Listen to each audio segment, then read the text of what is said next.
ভাইয়া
এই তো আমরা মাছ পেতে এসে গেছি গো।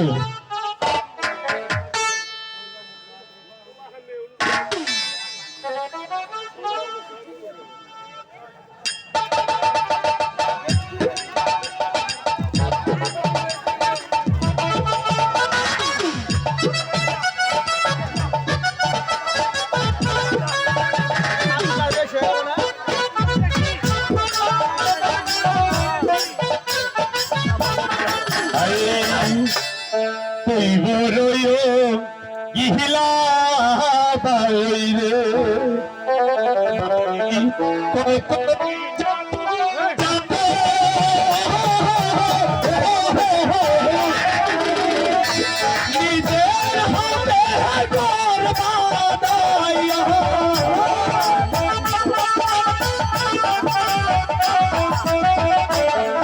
নিজের হাতে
চাপাই দিয়ে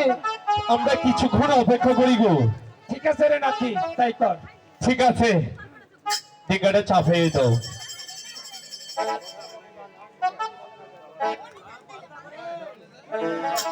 মারার হতে না রে কইলা মারার হতি এই আলাঙ্গাই বিয়া বললু মারার হতি এই লাউ হাড়ি পার হইয়া না হেঙ্গা পয়সা এই বড় নদী ও পারে যাব কিবা কইরা গো আড়াও হাড়ি না বুড়া মানুষ 15 দিন ধরে গোসল করি না পানি খালি ভিজা ভিজা না কোন দিয়েছি ওই তোমরা কারা গো অবকর্ণতার বাজি বলেন সদাগর মশাই কে ডাকছে? আবার কারাই লইটে কারা গো তুমি দূর বেলায় আমাকে ওই যে পায়খানা কথা টিকে পুছো ওই মারা দেহ আমার সিনাও না তোমার তো কোনোদিন দেহি নেই গো আমি ওই যে চেয়ারম্যানে দা দিল এই মুখে দিকে বই হইছ ও না দিল ও আমার একটু উপকার করবি আমি জীবন ধরে উপকার করে দিলাম তোমার আবার কি উপকার ও না দিল ও নদীর হ্যাঁ আমার নাতি বিয়ে হয়েছে না লো গো এই নাতির পাশে বেদনা উঠছে হাই রে হাই তুমি ও কালকে রাইতো আমি লেবুটা শরবত করে রাখাইছি গো তারপর? হাই রে পুষাবে বেদনা একবারে টাইট করে রাখাইছি ওই পরে দেহরই কোন গাও তাও এই পাশে বেদনা সেই প্রস্তাব বেদনা না লো আবার কোনটা বাচ্চা হবো আমার নাতি ডেলি ও বুঝছি প্রেগনেন্ট সেই নয় থেকে ওই সুমিছিলে নিয়ে করাটা ভালোই বাইকে রাখা এই না নিয়ে মজা করিস না লো তোরাও কই মায়ের গর্ভে আসলাও ও সদাগর মশাই বলো বাজি ভাই। এ পুরিটা বড় বিপদে পড়ছে উপরে নাতি বিয়ে দিছে প্রেগনেন্ট হেনু দেখতে যাবো বড্ড বিপদ পরে যখন এসেছে তুমি তাড়াতাড়ি নৌকায় তুলে নাও। আসো আও আও তোমার মাথা গুন্ডা কোথাও তো দেয় না মরা দেহ না পুরা সম্পদ আমার নিক করে হালাইছিল এই ঘুরাও ঘুরাও মাথা চোখে দেখাও না ও নাতি লো একটু নরম করে তো দেখছি গো বউ আইন শৈল ভক্ত গো বাবা পোলা গো না না তাহলে শোনো আমার নামিলে মাত্র ফোলা ভাত বসো। ডিঙ্গাটা ছাইরা দেবে না আই ও কি হায় হায় গো